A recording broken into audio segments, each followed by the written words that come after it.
Hey everybody, what is going on? Hexalex here. Got another Master Duel video for you. So, for this video, I have replays for you. I've been doing a lot of the live gameplay lately, which I have been enjoying, but I did end up actually making it to Diamond off-screen, and I wanted to show some of these off-screen duels. And we're going to go over not just the Snake Eye Yummy games, which I'm showing you right now, but also I have some games playing pure Mitsurugi, which we were playing in the previous live gameplay videos as well. Starting off with the going first game using not just any form of Snake Eye Yummy, but my personal favorite variant, which jams all of the possible combos in with Mitsurugi Azumina Snake Eye Yummy. So I could have began my combo line with Diabellstar, and typically I do like beating this combo line with Snake Eye as opposed to Yummy, because it's a little bit cleaner of a combo line. You get access to Barrel and Defleur.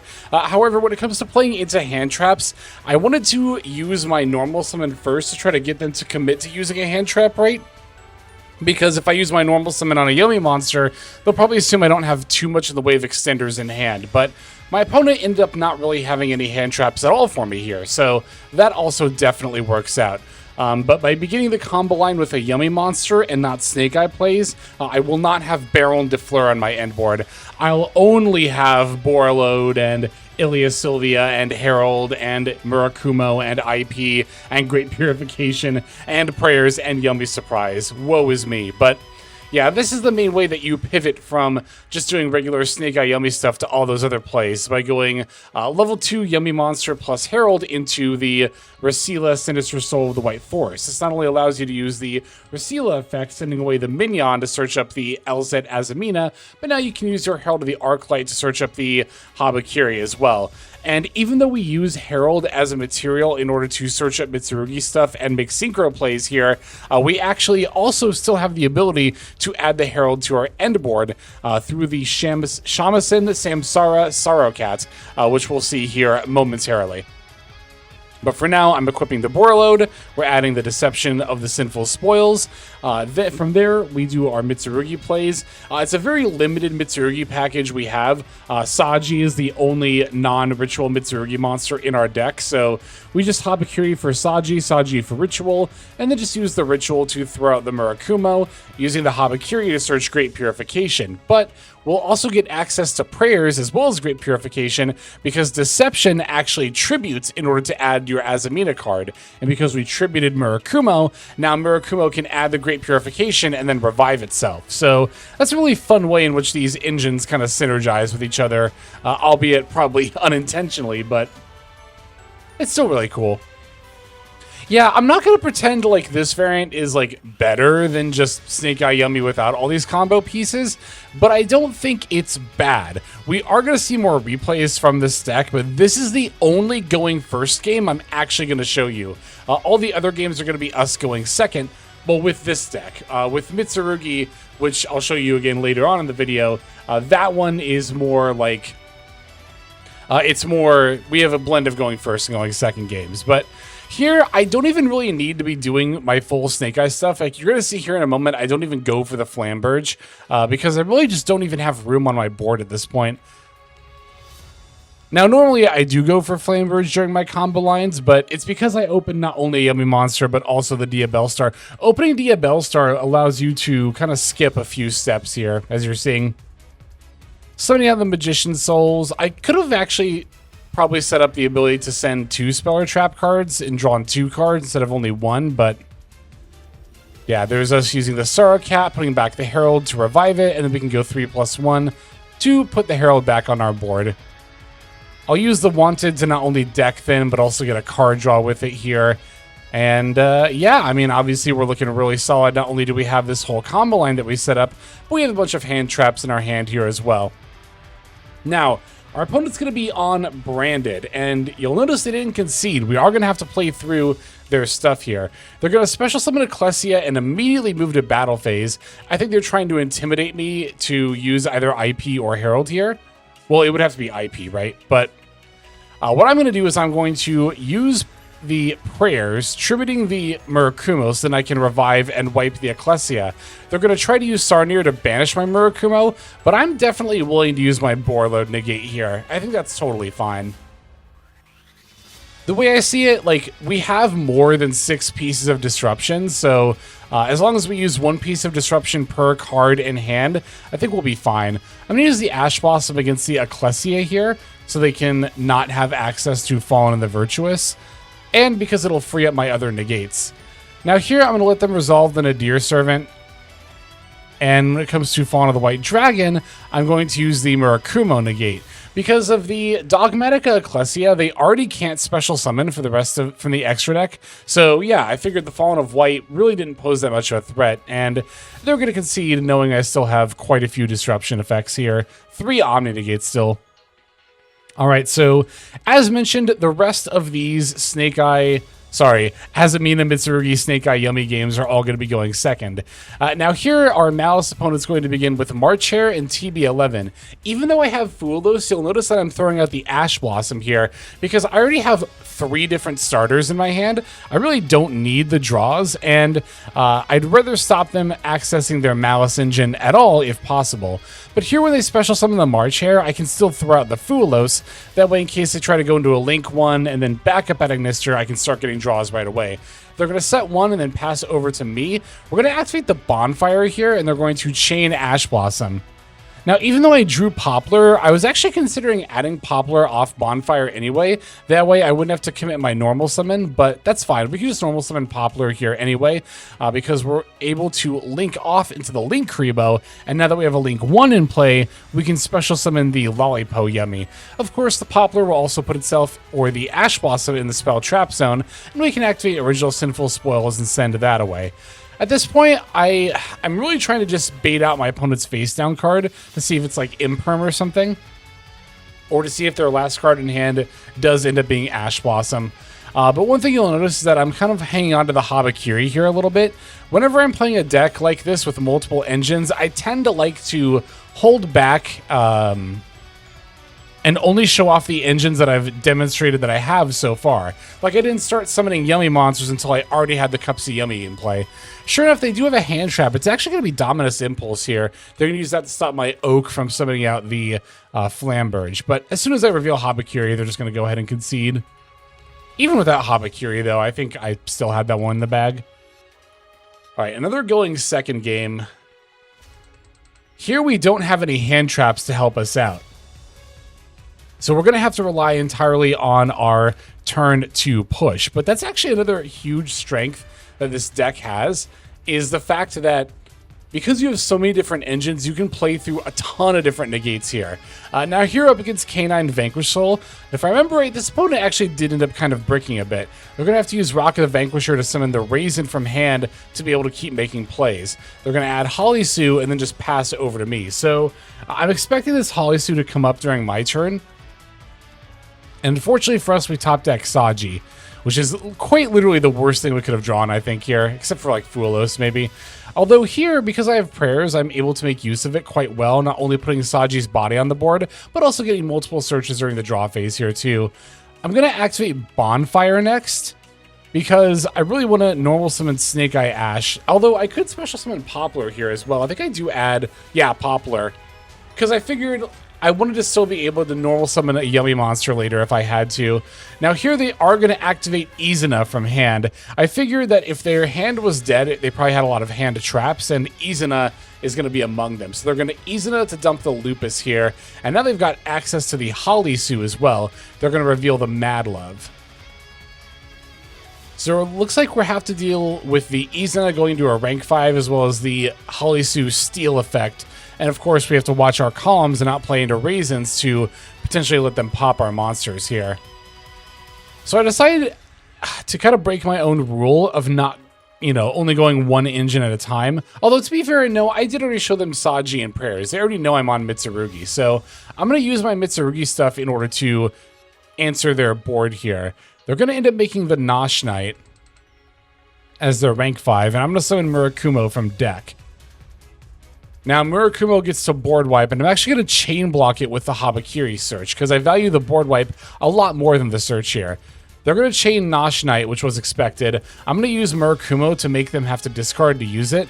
But they're also going to use Halisu to reveal a Dark and an Earth, and sure enough, they will take control of the monster with the lowest defense, which will be Poplar. That's totally fine. I don't care about that. Nosh Knight's probably going to absorb the Murakumo as a material. Sure enough, it does, but that does not negate the Murakumo board wipe, so they are going to end up losing their non-vanquishable monsters, because the field spell will protect the Raisin and the Halisu. But again, as long as we avoid the Raisin column, I'm really not that worried about it. They are going to fire off the Drew Swarm against the Murakumo here, which isn't that big of a deal because it's not like Murakumo is about to revive anyway. And as far as Drew Swarm itself, it doesn't really pose a threat because I can simply use the Flamberge in order to push it into the back row. Now keep in mind, I still have not actually normal summoned yet, so I'm going to go Ash off the OSS to add Oak, normal summon Oak, revive Poplar, just give myself some more bodies to work with. And because I can turn Oak into Link Kribo, that'll let me extend into the yummy monsters in my hand. But I don't even get that far. As soon as I Flamberge push back the Drew Swarm, my opponent's already going to concede, not even seeing the Yummy engine, which was going to be my main way of OTKing them through the Yummy monsters in Mignon. Alright, this is going to be our last game on the Snake Eye Yummy deck. I'll show you the deck list after this game, and then we'll move on to the Mitsurugi games. Here I am up against Radiant Typhoon. I'm going to Ash Blossom the Chant. I don't know. You really should save Ash Blossom for Crocea, which they did end up having, but I also kind of wondered, like, Chant doesn't necessarily mean they're on, like, purely Radiant Typhoon. Here it did, but, you know, sometimes they could just be going into, like, Malice could be going into plays with Radiant Typhoon. I mean, so many decks use Radiant Typhoon as an engine, right? It really could have been anything. So I decided to hedge and Ash Blossom the Chant and see if I couldn't stop their plays altogether. Now, we did get to throw out the Fulos as well, so we get to draw off the Varun summon here. They're going to use Vision, draw 2, discard the Mandate. Excellent discard on their part because they can just place the Mandate with the Varun. Set 3, we know 2 of those are copies of Mystical Space Typhoon, so 2 negates we have to play through here. I'm going to normal summon Snake Eye Ash. They're going to use Ash Blossom against it, which is annoying but fine because we still have Yummy monsters in hand and we can still just go into Link Kribo here. Which again, their negates are through the form of Mandate and MST, so it's not like they have a way of proactively destroying the Link Kribo necessarily. Gonna special summon both Yummy monsters before going into the Cupsy Yummy way. The other nice thing here is too, if they want to chain MST, they have to pop their own card, and if they chain MST to my Cupsy Yummy way, I can just tribute it and, or rather, return to the extra deck and then revive Yummy monsters from the graveyard. So we're going to go for Marshmallow into Snatchy. We got the Cupsy that add the surprise as well. Our opponent's going to chain Ascendance and then Mystical Space Typhoon. However, this is where Yummy uniquely has a great matchup against the Mystical Space Typhoon, particularly the Mandate, right? Because Mandate is a when effect. That means that Mandate needs to respond directly to Mystical Space Typhoon. So if I chain the Mystical Space Typhoon with something like the Yummy Snatchy effect, they can't activate Mandate to negate. So again, Yummy actually uniquely has a really, really good Radiant Typhoon matchup in this particular circumstance. Now, you'll notice I used Yummy Snatchy to make the Shamisen. I always want to call it Shamisen for some reason. It's Shamisen Samsara Sarakat. That way I could keep the Yummy Snatchy on the field to potentially use the effect again if I had to. They're going to end up using their second MST on my Mignon, which was expected and honestly also totally fine. I'm a little bit more concerned with this Varun that they just summoned. So rather than go into Lollipo Yummy way, I'm going to first go into Cookie Yummy way. That way I can turn the Varun face down. And even if they chained the Varun effect there, I could still just chain Cookie Yummy way, revive Snatchy at a level 1, then go into Lollipo from there. My opponent decided to leave me with the Cookie Yummy and not take the bait, which is totally fine, because I can still use Marshmallow in order to get the surprise back into my hand, make Herald, and then now I can make the Rasila, sending away the surprise, and of course we'll also get the search off of the Herald in order to add the Habakiri and go for Mitsurugi plays here. My opponent, realizing just how much further I can extend, is going to use Mandate to draw a card at this point, likely trying to find a hand trap, but they don't end up finding anything super relevant from what I remember here. So here's LZ and Habakiri, and even if they do find a hand trap, I get to summon Borreload pretty much as my next action right away anyway. So the Borreload obviously will protect us from anything my opponent might have drawn, as well as with whatever this face... Actually, no, we know what the face down card is. It's just Ascendance, so we're not concerned with that at all. Yeah, so we can add the Deception. Now we can go for Mitsurugi plays, Habakiri for Saji, Saji for Ritual, activate Ritual, summon the Murakumo from deck using the Habakiri in hand. Now we get to board wipe here as well, making the OTK a lot easier. It's one thing I really like about laddering with Mitsurugi, whether it's a dedicated Mitsurugi deck like we're going to see here in a little bit, or, you know, whether it's the Mitsurugi as an engine like we're playing here. Either way, being able to play Murakumo and board wipe going second is so unbelievably strong, and it really does make Mitsurugi, again, just one of my favorite archetypes to ranked ladder with. All right, so here is the Deception, tributing the Murakumo. We get to search more as well as revive. And now I just need another 2k damage on board, which I can get in the form of the Azumina Murashilago. Murashilago can add the Wanted.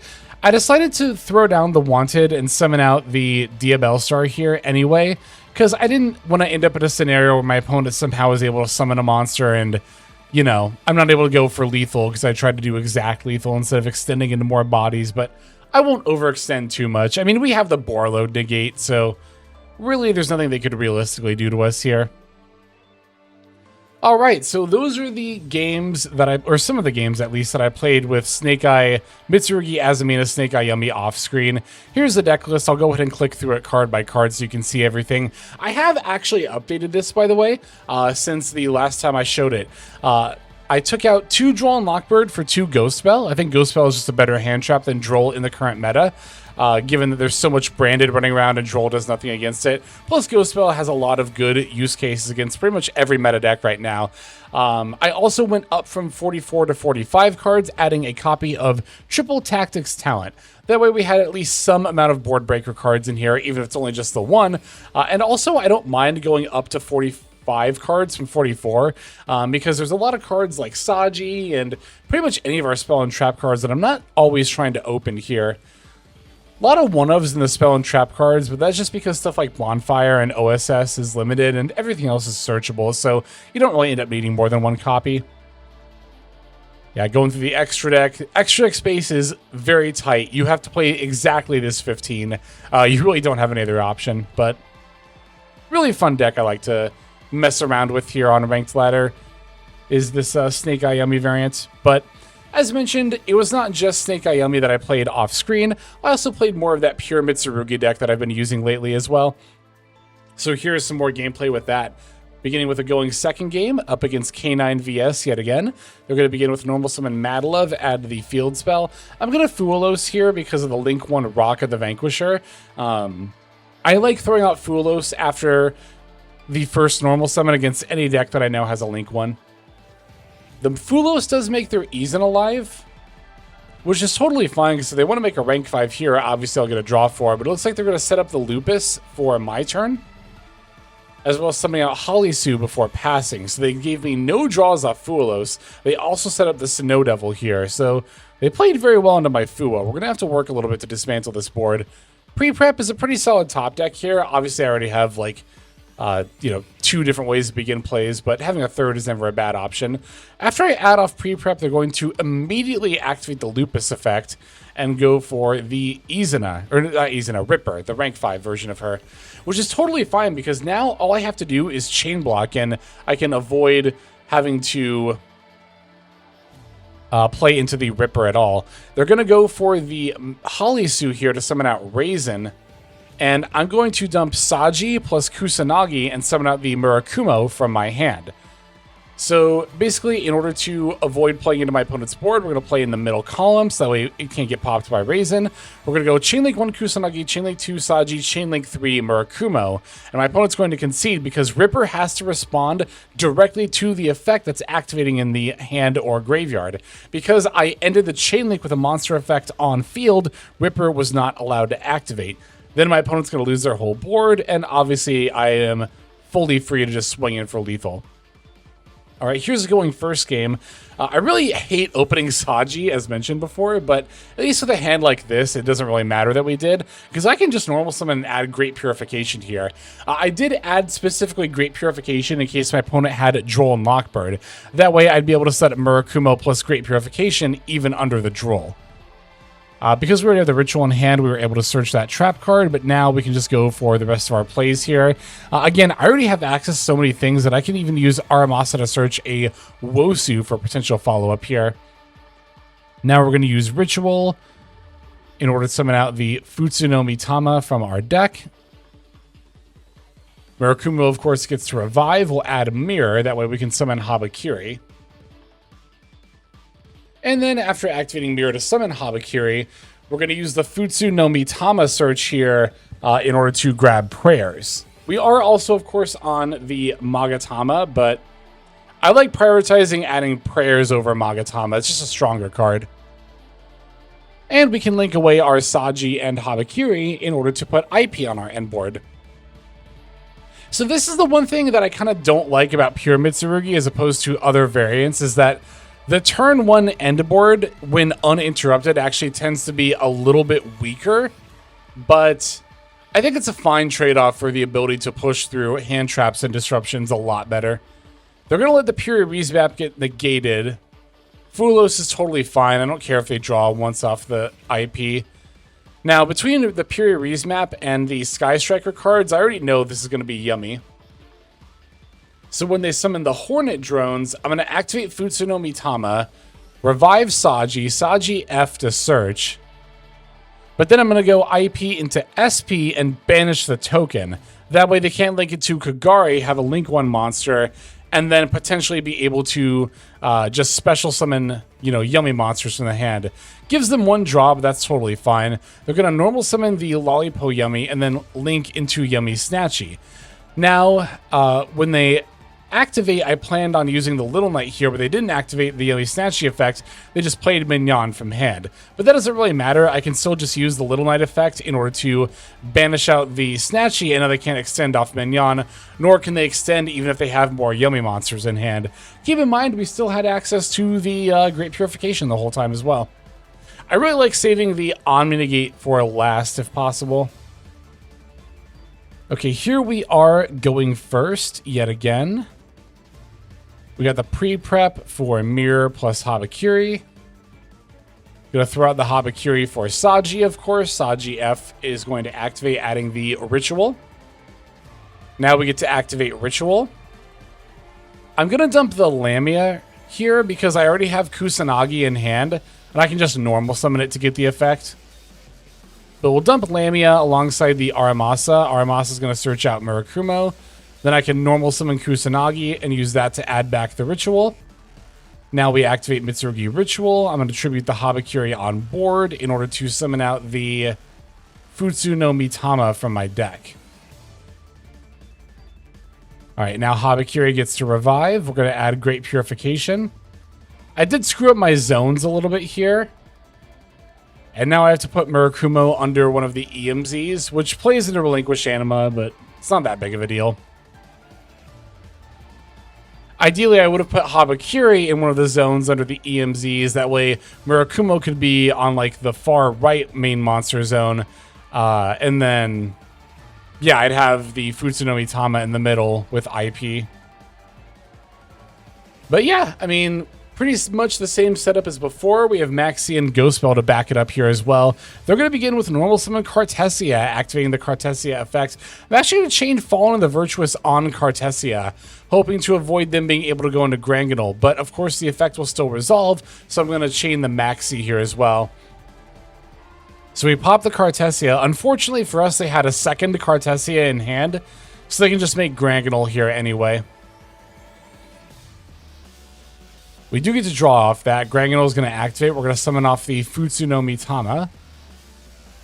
Now here I was hoping that they, or not really hoping, I guess, but expecting they would activate the Granganol effect, but they actually didn't. They're going to go for Thrust instead. I'm going to chain Murakumo. I'll definitely make them discard to activate this Thrust. They're going to discard Tear Cash and add Grass. So Tear Cash gets to mill 2 cards here. Nothing super relevant, but I will definitely negate grass. I was a little worried their last card was going to be like Branded Fusion, but I think I'd rather deal with Branded Fusion than grass here. Because grass could set up so many different plays, especially if they're on tier elements like their, you know, tier cache in hand would imply. Alright, so Habakiri gets to add the Magatama and then revive. We're going to activate IP at this point, because they threatened to go into battle phase here, and I was like, why not? I'll go into Little Knight. But I'm actually going to use Little Knight not on the Granganol, but rather the Titaniclad in their graveyard. Now, their last card ends up being branded in white, which I can negate with Ghost Spell, and now I know I'm pretty much in the clear. My opponent knows that too, they're just going to end up conceding right here. I think we have one more game? Yep, one last going second game, and then I'll show you the deck list here. Although it's not changed from our live games. Alright, so we got Fua, Bell, and Fallen and Virtuous. I love to see a hand like this. It's K9 VS yet again. They're using Overlay Booster in addition to the Izuna. Glad that we made them normal summon the Izuna here. They're going to make Ripper. Ripper's going to detach, letting them add Case for K9. They also get to set the Force release. But I'm really not that worried about it because if I board wipe, or not board wipe, if I destroy the Ripper with Fallen and the Virtuous here anyway, that means that the quick play spell won't be live, so I'm not really concerned with it. We're going to summon the Jokal plus Lupus, adding Lantern, overlaying the two of these into the Nosh Knight, before passing back over to us. That Habakiri is a pretty good draw, but we already have the prayers anyway. I'm going to begin with Fallen and the Virtuous. As I mentioned, we'll pop the Ripper and not have to deal with that anymore. Now, still during draw phase, we'll go Prayers, Tribute the Habakiri. They're going to fire off Maxi. I'm going to chain Call By on the Maxi. And they're going to concede right away. I mean, we had so many more plays, and that was all during the draw phase, so all those searches would have been draw-proof. But yeah, once again, here is the Mitsurugi list. Again, same one that we used in our previous videos there, but through these games, as well as the ones that you saw live, we were able to make it to Diamond, so not ranking down to Gold. I don't know if I'll quite push for Master. I do technically still have a few days to do so, but I'm fine as long as we don't fall back down into Gold. But yeah, hopefully you've been enjoying this kind of slightly different style of gameplay content, rather than me just going like deck by deck, you know, one at a time, rather showing kind of the journey of ranking up through a couple of different decks. But yeah, thanks as always for watching. We're going to move on to our outro here in a second. That way we can thank our YouTube members and Patreon subscribers as well for their extra generous support for the channel. Thank you all so very much. Hey everybody, Hexlex here. Thank you so very much for watching all the way to the very end of the video, which by the way is one of the best ways to support the channel. Speaking of supporting the channel, take a look at the names on screen. These are folks who have been so generous as to either join as a YouTube member or subscribe over on patreon.com/Hexlex to support. There's also perks for doing so. If you would like to see YouTube videos early, as well as some exclusive videos that get uploaded to YouTube, but for one reason or another I decide not to publish, definitely go ahead and hit that join button to see content early, as well as some exclusive content. If you're looking for more exclusive content, over on patreon.com, I upload exclusive videos that are not posted on YouTube just about every single day. Whether you choose to subscribe over on Patreon, join as a YouTube member, or simply continue to watch, your support is greatly appreciated. Thank you so very much. But for now, this is Hexlex. I am signing out, and I hope that you have a fantastic day.